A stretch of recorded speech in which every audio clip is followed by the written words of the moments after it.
Hey, crew. Today we have an extra special edition of the Rev Up. Today we have a guest host who is my great friend and one of the founders of Trust the Process, Mr. Pete Liston. Pete also is the host of our other podcast, Military Mindset for Business, but he is joining us today to be the host because we have some other guests on the show who are our friends from the Agency Accelerators, Peter Applebaum and Susan Werkner. Peter and Susan are partners of ours at Trust the Process. They actually work very closely with us to help our clients who want to offshore their lead generation, particularly for B2B organizations. They work with our clients to help essentially build the strategy and the processes required for an offshore team member to be able to be successful in helping to generate leads for B2B businesses.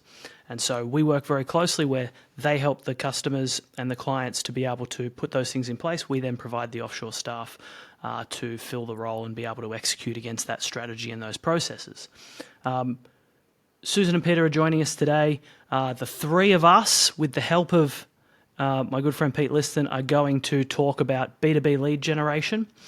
We are going to talk about marketing and sales and a few other bits and pieces, and we will also share some details about an event that we have coming up that we're going to be doing together, which is essentially about building an automated, always-on B2B lead generation engine for your business that can be offshored and outsourced and delegated so that you don't have to be the one always doing everything. Super excited for this. This partnership is very exciting for us and our clients. This podcast, I'm very happy to have these guests involved and super thankful to the great Pete Liston for hosting. Over to us in the studio. Hello, everybody. My name's Pete Liston and welcome to the pod. And if anyone's listened to these pods before, there's a couple of things that I really love and I'm really passionate about. One of them is about meeting and talking with great people. And the second one is business. So today is a real hybrid where I'm going to bring some really interesting people into the conversation to talk about something that I've had some really specific challenges in business. So there's going to be some excellent takeaways for everyone here. So just as a bit of an intro, there's a couple of things in business that solve a lot of problems. So first of all, if we can create good revenue and we can create good lead flow, it puts us in a really strong position. But we know so many businesses out there struggle to generate the right leads, particularly in B2B businesses.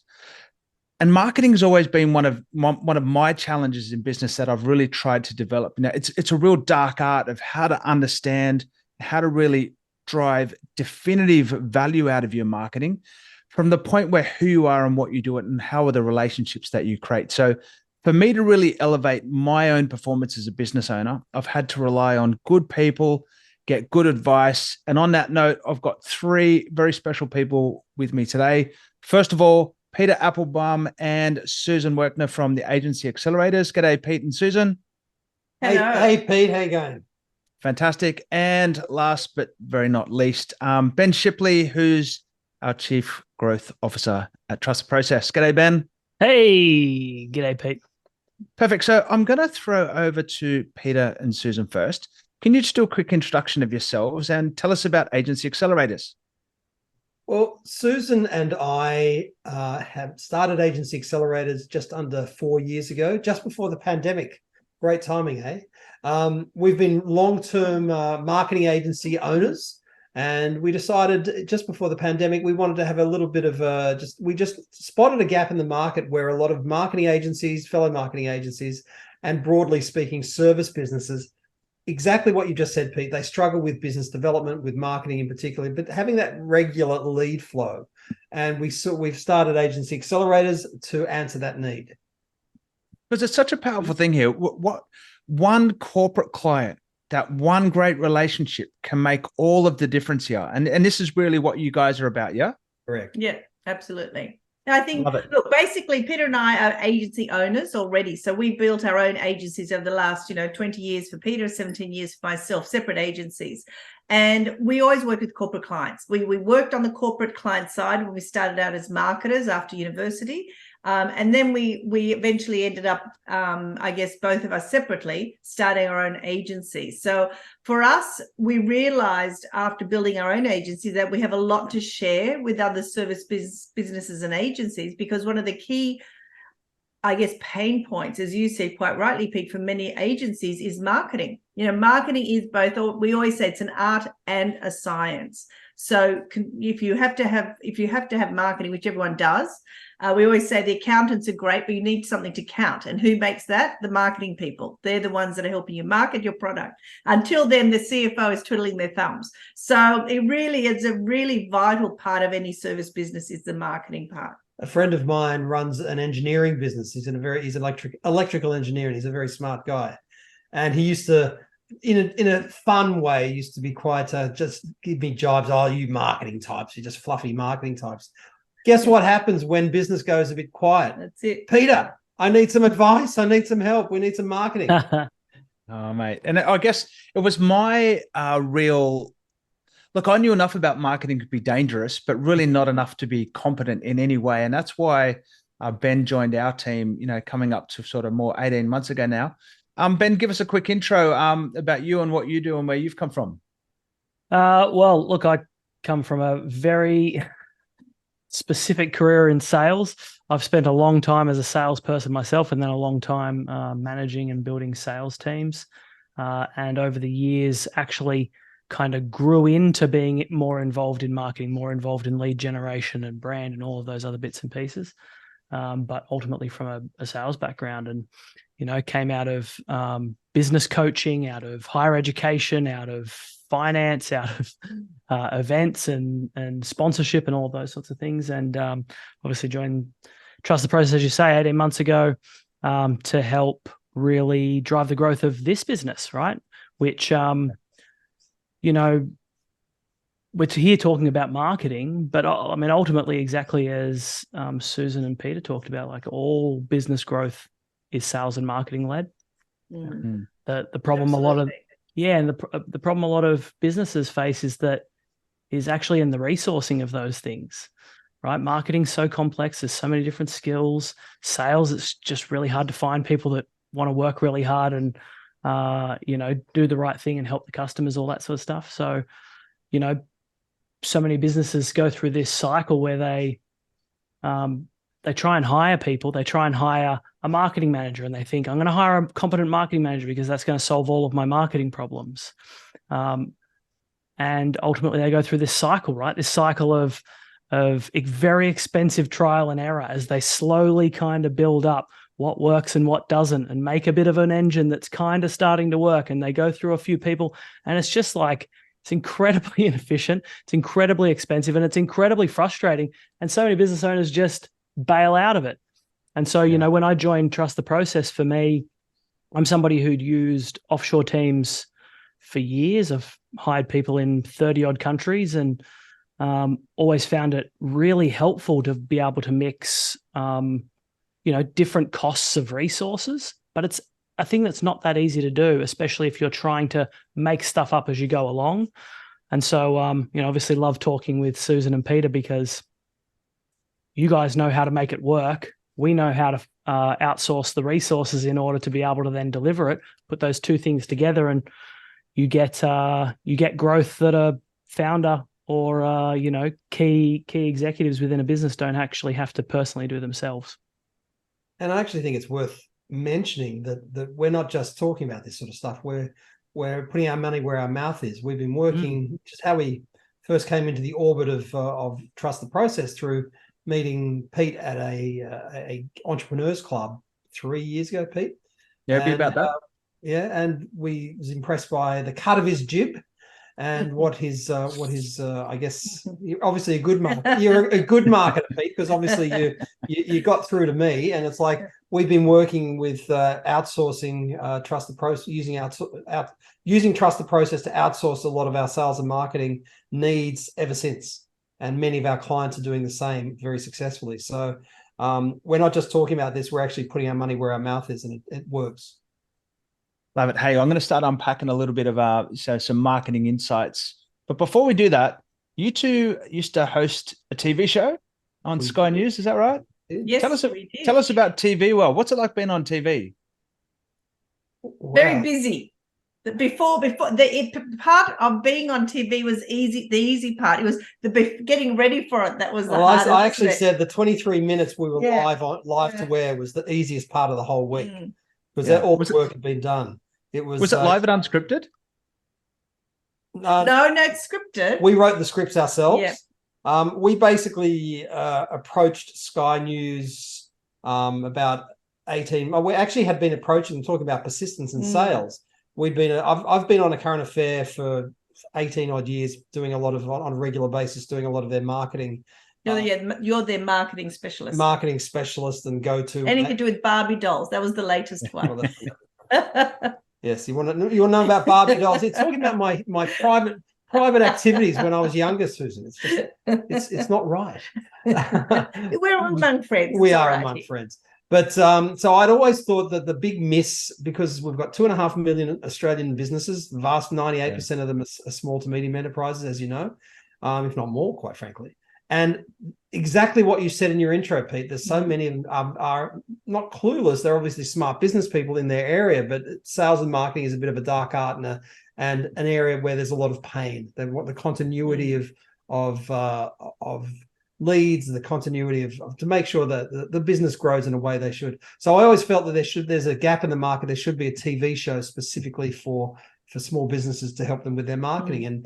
And over several station managers, we eventually found one and said, okay, well, if you can find some money, we'll put the show to air. And we did. And Susan and I went out there with just an idea and our plan and our goal. And we brought in several corporate sponsors like Qantas, American Express, Census, which is called Yellow now, Yellow Pages. 9 Rewards. And Optus was the other one. Optus, yeah. And we went to air, and it was fantastic. It was a huge amount of work. The old story. It makes it. We work so hard to make it look so easy.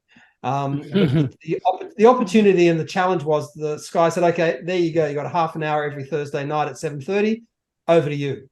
Wasn't that bad. They gave us a producer. We had a producer for all the shows and things. So it was great. But it was a 9 months of it. Was very, and plus you were doing a radio show at the same time on Macquarie Radio. So that was every Tuesday night we had the radio show, and Thursday night we had Marketing Matters TV every night. So, and we were running our 2 businesses during the day. So we were rather busy that year. And it went for like the Marketing Matters TV. I must say we're very proud of it. It was actually the most profitable Sky News business program they'd ever had. So that was because all those sponsors spent millions of advertising across Sky News channels, obviously, during our program. So it worked really well and highlighted the small business people that, definitely needed, highlighting with all those sponsors. So I guess the segue... Sales and marketing, right. So I guess for us, that also proved to us that's one of the areas that we really understand is how to put a sales and marketing program, even if you just have a German, a small idea, but if you've got already have a running business, how do you then utilize that, the strengths of that business, understand what differentiates that idea or that business, and then really get others involved and be able to market that and build revenue for that business. So I think that's something that was a good learning point as well. Exactly. And the point being, it went from it's not just about having a Facebook page or an Instagram feed or X or anything like that. It's about how do you generate revenue from your activities. I think a lot of businesses think marketing is social media, doing a blog or doing a Facebook page or Instagram, that sort of stuff. And that helps. That's part of it. There's no doubt about that. But it's like, how do you get from where you are to where you want to be from a revenue goal perspective? That's really what that's the key metric from a marketing point of view. There are many others, of course. But obviously, as business people, we want to grow our business, and that's what we're talking about. Got it. Well, we love what you do, and that's why at Trusted Process we've come up with a bit of a program, working with Agency Accelerators. Over to you, Ben.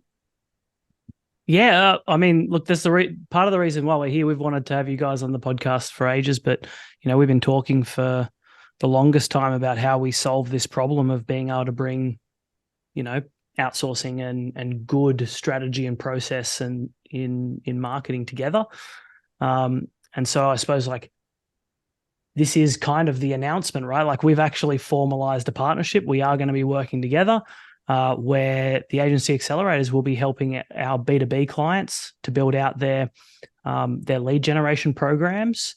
the processes, the scripts, all of the supporting elements, so that we can then go and implement those things, and hire and use outsourcing in order to be able to deliver them. This particular partnership is going to be kicked off in a couple of weeks with an event. All the details of that are going to be in the show notes. Anybody for the podcast, go and have a look in the show notes. Anybody watching this on YouTube, check the comments section below. You'll find a link. If you click on that link, it'll take you to a registration page with all of the details of the event. But we can talk about that a little bit towards the end as well. Well, what I want to do is, because we've got Pete and Susan here, I just want to really use this time to, unpick a bit of their knowledge. And, for me, again, for so many businesses out there, quality lead generation is a real challenge. We go through these waves. It's like a sawtooth, like we get heaps of leads and then they dry up, and they get heaps of leads and they dry up, or we're totally relying on things that are just word of mouth.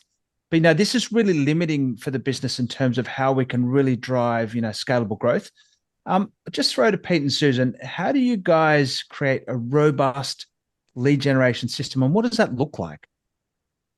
Well, I think the key that we've learned, both from our own experiences over the last 20 years and also working with our clients now over the last 4 years now, the key that most small businesses miss is that you need a robust understanding of what is your business, what makes you different, what makes you unique, who are your best prospects, who are going to resonate with the problem you're trying to solve. So that's the key. What problem are you trying to solve? So like with Trust the Process, you've got a very clear problem you're solving. People need, outsourced personnel that they can slot into various roles, whether it be admin or marketing or sales. So that's a great problem. But a lot of smaller, SMEs don't really think about what is the problem we're solving and who will we be best fits with.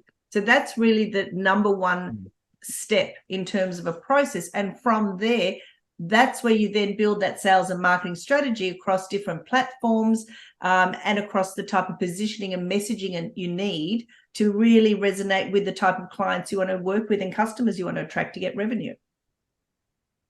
So when we start a business, we're just doing things, and sometimes we've got to, maybe we're operators and we're used to doing this job for someone else. So we say, let's go do it in our own business, but there's no real why we're doing it. And I come back to your point about solving the problem. There's how much analysis do you think business owners do this before they go into business, before they just start doing things and then come back to marketing later? I think it's very tempting to just do stuff, because it's like, that's what we say. It's you can do social media, you can do a blog post, you can build a website, you can be very busy being busy. And I think the other side of the coin is it's paralysis by analysis. We've all met people who are talking about, we've got to start a business. I'm doing market research and I'm just trying to find out what my niche is. And then 5 years goes by and they're still thinking about it. I actually had an interesting discussion with my expression was perfectionists make lousy entrepreneurs. And this lady who I mentioned that to, she said, "Oh no, I completely disagree with that. My husband is an entrepreneur. He's a very successful, is a perfectionist. He's a very successful entrepreneur." And it's like, good luck. It's not in my experience, because you're going into the great void. You're doing something, no matter whether, even if you're going into an area where there is a lot of competition, there's not you as a competitor. You don't exist there. So it's like you're going. It really is a leap of faith. So as much analysis as you do, you just have to say, let's just do it. Let's just do it. We'll learn along the way. We'll invariably make mistakes along the way. And that's the beauty of sales and marketing. I always joke that sales and marketing is like 1 + 1 = a butterfly. Whereas a lot of people, so if you're a very linear thinker, and there are some obviously very successful accountants and architects, people who have to be linear thinkers in their particular goal. But when you're talking about the market, there's so many things you can't know and won't know until you actually jump in. Yeah. So you just remind me that 1+1 equals a butterfly. My little one told me yesterday 1+1 equals a window. But maybe that is a butterfly in that shape. A future entrepreneur. That's it. Yeah, I love it. But I'll tell you what, like in terms of the perfection bit, like absolutely, it's as I look around here, my absolutely not spotless office, like this is the thin veneer of tidiness behind us. But no, look at that. That's really insightful. Now I want to go over to Ben, right? Because one of the things, as we're growing businesses and driving them. One of the ultimate challenges is always time. Now, there's one of my mantras is that in business, there's only two things you should ever do, right? You do the things that you love because you're the boss, you get to choose what you do, and you should do what only you should do. And everything else, we've got to create this mindset of, delegate to elevate.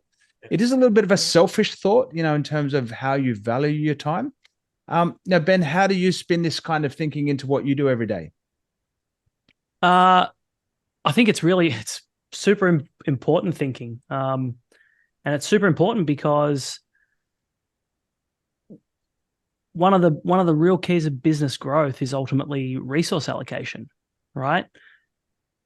Correctly allocating the right cost of resource and the right value of resource to the right activities.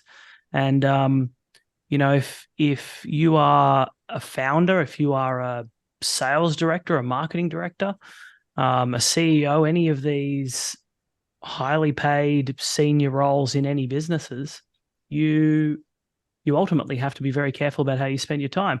If you are a sales director and you're spending the majority of your time, let's say, making outbound cold calls, you can probably do that with a far cheaper resource, a far more appropriate resource. Should a sales director still make some outbound phone calls? Yes, they absolutely should, because you should be willing to do the things that you're asking your team to do.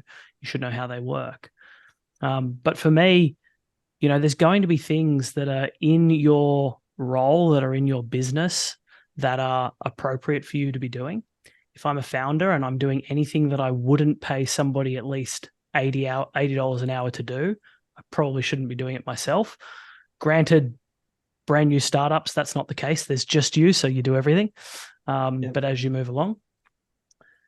But there's also stuff that, because you are good at it and because you like it, actually the value of the work that you do significantly increases. If you really enjoy doing podcasts, for example, you're going to make probably quite good podcasts. If you really enjoy going out and meeting clients face to face and having being involved in sales calls or being involved in research calls, whatever the thing is that really sets you on fire, ultimately you're going to add the most value to, because you're going to do the best job of it. You're going to put the most amount of passion into it. And so being able to mix between those things, what absolutely essentially has to happen today, who can do it, what's the right value and right cost of resource I can apply to that thing that needs to happen, but then also who is the best person to do it that's going to most likely do the best job because they actually enjoy it. I've got people in my team who actually quite like doing the detail stuff, working in spreadsheets, building out process plans and process documentations and things like that.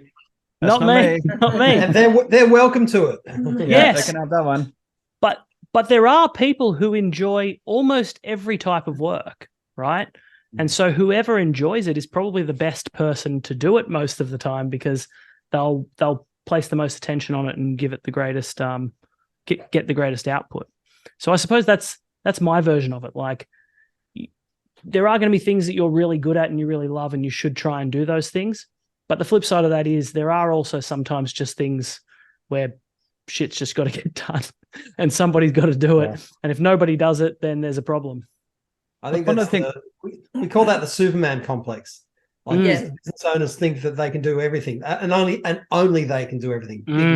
Yeah, delegation is really important. I think the other thing we found with a lot of businesses, a lot of them are craftspeople. Like, they actually, like, if they're engineers or accountants or marketing or advertising design people, they, IT, SEO specialists, if they build an agency around their own skill set, we find it's usually harder for them to let go, to actually sort of work, as we often say, on the business rather than in the business, because they're so used to doing their own craft. So I think that's something that I think is often is a bit of a mind shift, I think, to think about your business, that you actually have, all of us have only 24 hours a day. I mean, that's a given. You know, you can't change that 24 hours. So what you do with that 24 hours is so important. So one of the things we often have our clients do is say, sit down for 1 week, write down everything you do in that 5-day period, in that 24 hours. You know, what are you actually doing? Which of those? And then at the end of the week, tally up how much of that activity is on things that actually drive the business forward and that you enjoy doing, or those things actually don't drive the business forward and you don't enjoy doing. They're the ones you want to then carve out and give to someone else to do. That's a great little tip I would suggest to any business person to do for themselves in a 5-day period. And they'd be surprised. You'd be surprised how much time you sometimes waste on things that you probably shouldn't be doing, and you could be much more productive doing something else. 100%. A good colleague of mine used to always say to me, Beyonce's only got 24 hours a day too. What does she do with hers? Which I always thought was really funny. But you're absolutely right. Like, and this is what we help people with every single day, is what is the stuff that they should delegate? How do we decide between the things that I uniquely should do in my business versus stuff that I should delegate out? The things that you're great at and add the highest amount of value are the things where you should be spending your time. If you're sitting around, I know this is something you've said to me many times, Pete Liston. If you're sitting around your kitchen table at 8 o'clock at night doing your books, you should probably hire a VA to do your books, right? And the same can be said if you're sitting there at 8 o'clock at night, or you're still in the office and it's late, and you're sending out, you're just scheduling your emails to your database. It's 100% something that you could have somebody else doing it at a far lower cost, and probably, let's be honest, far more consistently, because there's a resource applied to the task. Well, there's one simple reason why people don't delegate, and that's because they don't feel like they're in control. And there's two real simple ways that we get control in any business. So number one, we've got to have consistency, and consistency is process or systems. You know, consistency means how do we capture excellence and repeat? You know, the other part of it is visibility. So when you don't have consistency and things are all over the shop, and you don't have visibility and you don't know what's going on, then you don't feel like you're in control. That's why you don't let go. So I'm going to take that little segue into that point. And for Pete and Susan, I find that, you know, for me, I'm on the quest for the perfect process. I'm absolutely not a perfectionist, but I love my processes to be good, because the processes is how I get things done my way without me doing them. But when you come in and sort of want to unpack a new client, how do you really give them confidence in what they're looking for in their marketing process to really deliver results? Because there's so many charlatans out there that, hey, just run some ads or do this. But what do you do to give people confidence in your approach to marketing? Well, I guess we take a very holistic view of the business. I think number one, we have been around for a little while, so we are experienced. I think that makes a big difference. If you're experienced and you're actually, you know, a small business owner, talk to other small business owners, other SMEs, you know, you've walked in their shoes, you know the type of potholes they're going to fall into. We try and help our clients not fall into those potholes that we already have. There might be new ones we'll fall into, but at least not the ones we've already fallen into going forward. So I think the key, though, is really we look at 3 areas: people, processes, and technology. I mean, that's really what a business is about. Those are the 3 points, 3 systems that need to operate smoothly to have a business that grows. So for us, looking at both, you know, who are the people who are in the business? What are their skill sets? What processes do you have in place? As you said, that's very important. And I think looking for the best process, and that can be different for different companies, obviously. Yeah. What's the best process for you? Where are the roadblocks in your process? Where are manual tasks being done that maybe could be done better? And then looking at your technology, you know, what's your tech stack? You know, nowadays, I think there's how many, I think you just saw a chart. There's something like. Yeah, we actually gave a presentation on automation at Advertising Week last August, and we found that there are just under 58,000 AI platforms in the world. And if we talk again in another 6 months, it'll probably be another 58,000. Sounds like they're breeding. What was that? Sounds like the platforms are breeding themselves. So we already hit it, you know. So I guess, so for that point, exactly, they are breeding. So I guess rabbit.ai. Rabbit, yes, exactly. So what we do is we actually provide suggestions at which are the best which is the best tech stack for the business. So in other words, less is more with technology as well. You don't have too many pieces of technology because it becomes confusing, but you need the right pieces of technology to help you, and that helps very much with, as we said before, is process. And then you overlay that with your sales and marketing strategy. That's business in a box. Yeah, I think when we're looking at the power of B2B relationships. And, we got a bid in for a job at the moment, like one job.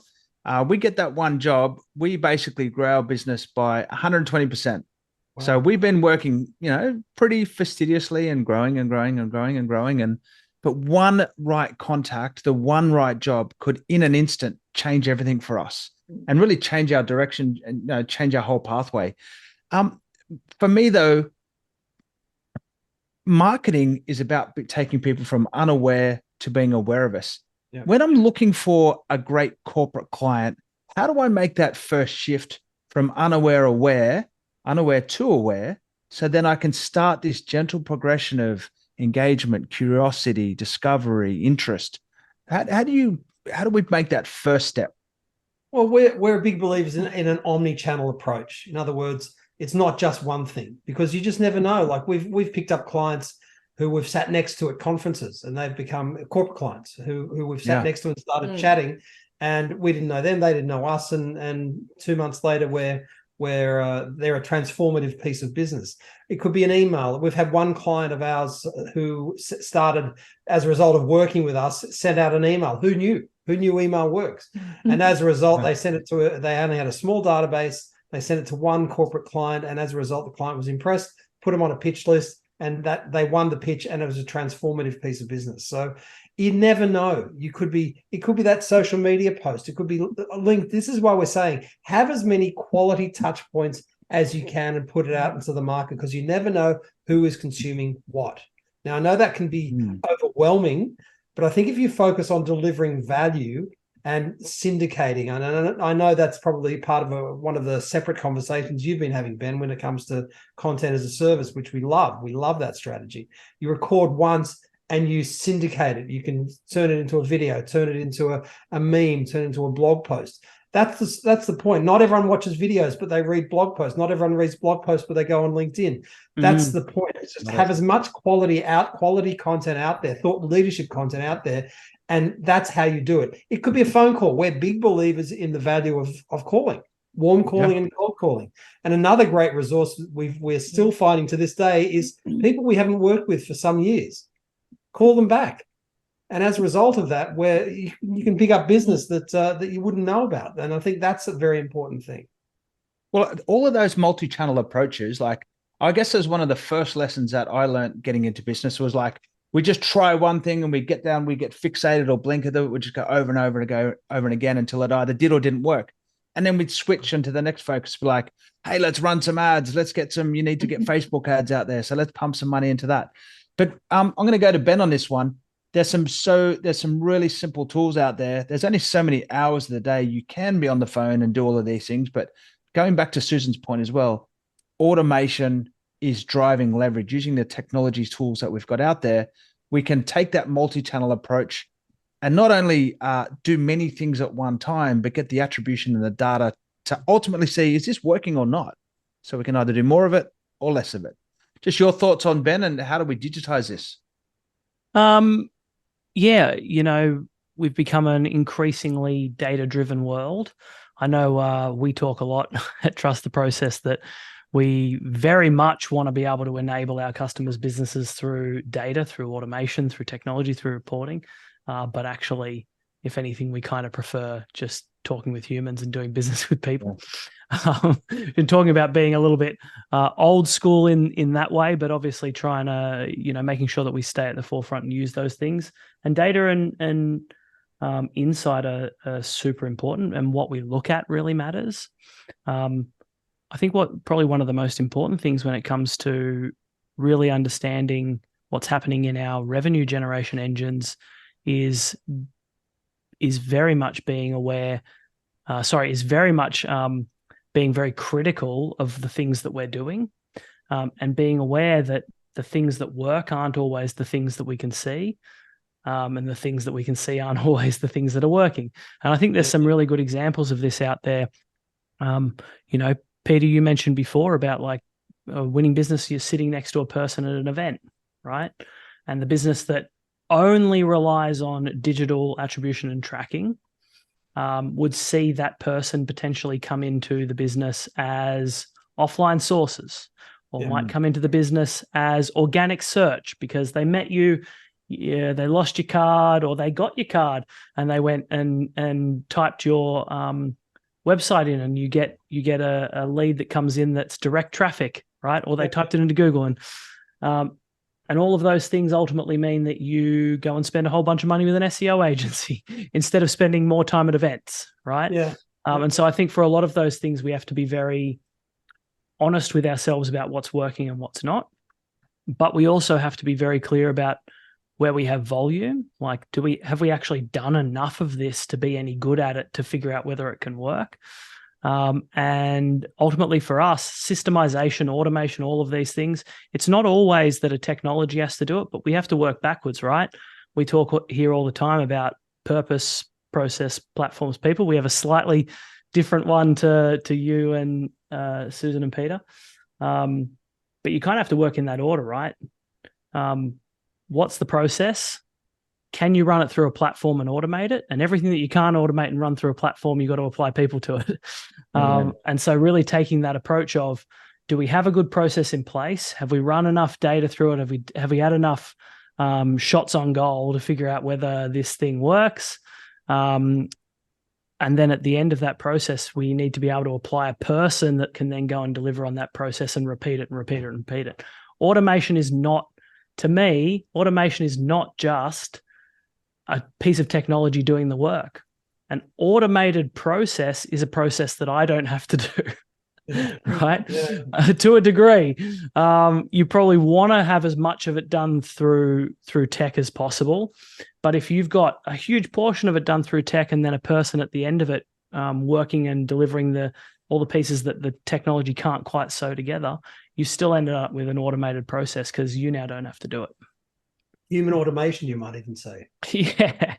But what I love is when we start at that end, when we throw people at the problem without having really thought about the strategy or the process that needs to be delivered, when we just throw a person at the problem, that's when we end up in the situation where we're just like, oh, outsourcing doesn't work. Well, the person that you gave the job to was given absolutely no guidance or understanding of what might actually work, and it didn't work out. It's not really surprising. Well, that's why we like working with you, and we're impressed by the process that Pete went through with us when we first started, or before we first started, which is that process-driven approach that you took. And obviously you have competitors, we all do, but no one else spoke about that. No one else took us through that journey. And I think being able to I guess, paint the picture and give people confidence that what they're about to do, and many people, and we speak to many people like that every day who've never used outsourcing, are nervous about it. How do I start? What do I do? If there is a process in place, be it via technology or via a human being takes them through it, it gives them that much more confidence to move forward and know that I'm going to achieve my objectives this way. And that's really where it starts and finishes. Well, for me, it's all about going back to my statement before, capturing excellence and repeating it, because as we go through this business journey, we're trying stuff all the time. And then we land on something like, oh, that actually worked, that actually resonates. So let's do that over and over again until we learn again. You know, we split test and we can take different options about how we experiment. But if you're on a good thing and you've got a clear defined avatar and you know who you are, then just keep doing it. I just want to come back to just sharing some of my experiences with marketing and getting your thoughts, Pete and Susan, on relationships. Now, sometimes I feel that single channel marketing strategies, for example, I'm going to come back to ads now. Ads work great. And for some businesses, ads are amazing and they just absolutely nail it. But it's a little bit perplexing when you just engage an agency that says, hey, look, just throw 10 grand a month, this stuff, and we'll take, we'll take $2,000 of that as a management fee and let's just see what happens. Now, after 3 or 4 months go by, there's this classic statement, or, we're waiting for the algorithms to settle a little bit, or they're sending you their monthly reports that, they're writing themselves, which is like my 10-year-old writing his own school report. But sometimes these single channel focus really feels like having like an electric heater in a cold cabin. It's fine when the heater's on, but as soon as you turn it off and open the door, there's nothing of substance in the room. For me, crafting relationships, and our vision is all about ensuring business remains a fundamentally human experience, like empowered by digitization. But forging relationships and maintaining this human experience, for me, is like a log fire in that same cabin. Yeah. Right? You open the door, yes, the cold air comes in, but you close the door and there's substance left in the room. So in your marketing theory and strategies, how are you using relationships and this development of this human experience as part of what you do? Well, I actually think that's a great analogy. Yeah, it is. Pete. Very, very nice analogy. I like that. During winter, we needed that warmth, didn't we? Yeah. George, you can have it. Yeah. So I think the main thing is exactly as you said. I think there's a lot to be said for automation, a lot to be said for digitization. But business is a human interaction. We are social creatures, and business is no different. I mean, when you go to a corporate client, you need to develop a human relationship with that corporate client. They're not just a digital input on your dashboard that says such and such visitor, such and such click on an email. There's a human being behind there with thoughts, emotions, feelings, and they need to feel that there's transparency, there's trust, there's some relatability with the person they're talking to. So I think the key here is certainly this type of strategies that we have put together, Peter and I, for our clients. It's basically relationship building at scale. That's what we like to say, because I think you can't do that, as you said, through the if you're just doing, SEO ads, you're not going to get the corporate clients if that's what you're looking for. It's not a B2B strategy, does not provide you with the type of clients you want if you're doing Google AdWords. Let's put it that way. Maybe if you're a local tradesperson and someone's in a suburb, Bondi, and they really need an electrician all of a sudden, yes, I'll go in and type for electricians in the local area and need one. So you have to look at both search intent if you are going to do any online advertising, and have a look, as you said earlier, Pete, who's your avatar? Who is your avatar? You've got to understand who's the client you want to go after. What did they read? What did they see? What did they fear? What do they love?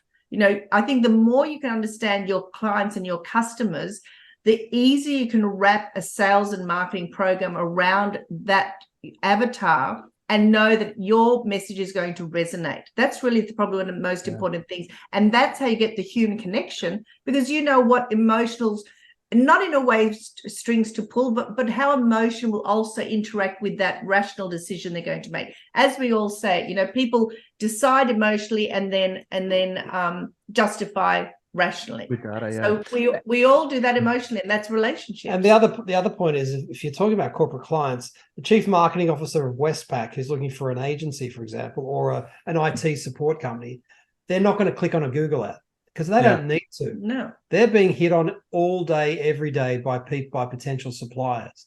They've had experience, and they've probably worked with agencies or supply partners, service businesses in the past. So they've got a black book of organizations they've worked with, people they've worked with. So I think you need to cut the suit to match the cloth. And if you're looking for corporate clients, for larger clients, it very much is a relationship play. You need to, and getting the foot in the door is always the challenge, but it's like there's definitely ways to do it. And Susan and I started some years ago when we didn't have the advantages that a lot of business owners have now, with so many different platforms. You now can find out people's mobile numbers pretty quickly. You can really find out information you weren't able to find out 5 or 10 years ago. So it's actually the golden age for service businesses, for entrepreneurs, particularly B2B entrepreneurs, going out there and growing their business with tools they've never had before. But they have to have the process combined with technology. Those sorts of things combined, and those building human relationships, that's what's going to get you the results. I think you guys are so great at the way you approach with your customers to help them to do those things. I think that actually the partnership that we're doing together is a really great example of caring about and understanding your customers, right? We come together and we have these conversations about what are people struggling with. We've got so many people coming to us on a monthly basis wanting help with marketing, and I think one of the really fundamental human elements of doing business with people and making great relationships is being honest with them, right? The reason we ended up in this partnership is because people were coming to us going, I need a marketing person. And we would say, what do you need them to do? And they would say, I don't know. I'm hoping they'll tell me that. Right? Yeah. And we would try and work with people, and ultimately the person that they would hire offshore would have a really difficult time. They'd really struggle wouldn't work. because it wouldn't work in so many cases. And so we had all these conversations of was like, what are we supposed to tell people? They're coming to us for help. Well, in this case, what do they need in order to make this work? And is it a thing that we should deliver, or is it a thing that a partner that we know is an expert in that area should deliver? And should we then connect those two things together so that we can pass people over, make sure that they have an understanding of what they should do, and then hire a person? And I think that for me is like so fundamental in business relationships, is being willing. There's two parts to it. It's being willing to tell the truth to your customers and say, I can't help you with that yet. Right. And I actually think a lot more businesses do that than we would genuinely recognize. I think a lot of businesses do actually say, this is not for me, I can't help. Actually, some of them probably even say that when it's not true. But what a lot of businesses don't do is then think to themselves, who can do it? Who do I know that can do it really well? And help those customers by sending them through. They go and they learn what they need to learn, put in place what they need to put in place. Then obviously they're going to come back and end up wanting to work with you anyway. Yeah, I just wish I had learned these lessons years ago when I first went back to the business, to be honest. And and you're absolutely right, Ben, because one thing's that there's a massive difference here between doing things and doing the right things. And I guess in my own experience, like the first thing that I was in business when I started learning, about this, marketing magic, I just do stuff. But it's the cart and the horse kind of thing, like there's doing the right thing and understanding your strategy and why, and leaning on people that have, walked in, that are experts in this space, versus just, hey, I'm just going to try stuff. And it's not so much the money that's burned, even though that's important, by trying and not winning, because you are learning. But for me, it's the opportunity cost. Like I've left millions and millions of dollars on the table through bumbling around trying to do it my way, rather than leaning on people for guidance and investing in the right spot. So, hey, look, I've really enjoyed this chat. And like for me, again, the whole purpose of this pod is I just love to learn about business. And I love to talk to people. When there's that old analogy, never be the smartest person in the room. Well, I've ticked that box today with everybody that we've got here. So now that's an easy one. Hey, Ben, I'd just like to throw to you for some final words, and then and to share, what we're doing with Pete and Susan and how people can get involved. Yeah, absolutely. Thanks, Pete. So, I mean, look, if you're a business to business organization, if you sell to business customers, and you want to go from having to scrape through the card deck for the last run of referrals that you might be able to ask for, you want to go from that to really having a nice, an automated, consistent, trusted lead generation engine. And you want to be able to do that, where at the end of that process, you can also delegate that process to somebody that is a cost-effective resource. If that's what you're looking to do, you should come and join us at our event. We are running an event on the 26th of September. If you are in the US, 26th of September, 5 p.m. PDT for our North American friends. 27th of September, 10 a.m. Australian Eastern Standard Time for our Australian time zone friends. Of course, if you are in neither of those time zones, you can come anyway, but you'll have to figure out what time it is for yourself. If you're listening to the podcast, jump into the show notes. There will be a link to the registration page. If you're on YouTube, jump into the comments below. The link will be there also. When you click on that link, it will take you to a registration page. It'll have all of the details of exactly what we're going to cover. But ultimately, the point of the event is to be able to create an automated B2B lead generation engine, right? This is what we're here to do. This is what we're here to do together. This is what we want to be able to give to everybody. So click on that link and jump in, register. And as soon as you've registered, you'll get a confirmation and obviously all of the details to be able to attend. And so, hoping to see everybody there. Hey, look, while we're at it, if you're my regular listener and you're in Benin or Nigeria in Central Africa, get in touch. I don't know why you even listen to this show, but you get it all the time. So for some reason, someone in Central Africa is is engaged. So I love it. Pete and Susan, over to you for a final word on Agency Accelerators. What's next in the chapter for you, and what are you guys doing? Well, thank you so much, Pete and Ben, for having us. And I guess for us, look, like you guys, we just love what we do. We love helping those B2B businesses grow. That's really what keeps us happy every single day, coming into work and trying to do the best we can with our clients. And that's it. And I guess we're helping. We also help US companies as well as Australia. We've got clients around the world. So that's one of the key things we're doing, growing a bit more in terms of US clients, but we have quite a few in other countries. Japan was the one of the countries we actually visited a few months ago with a client there.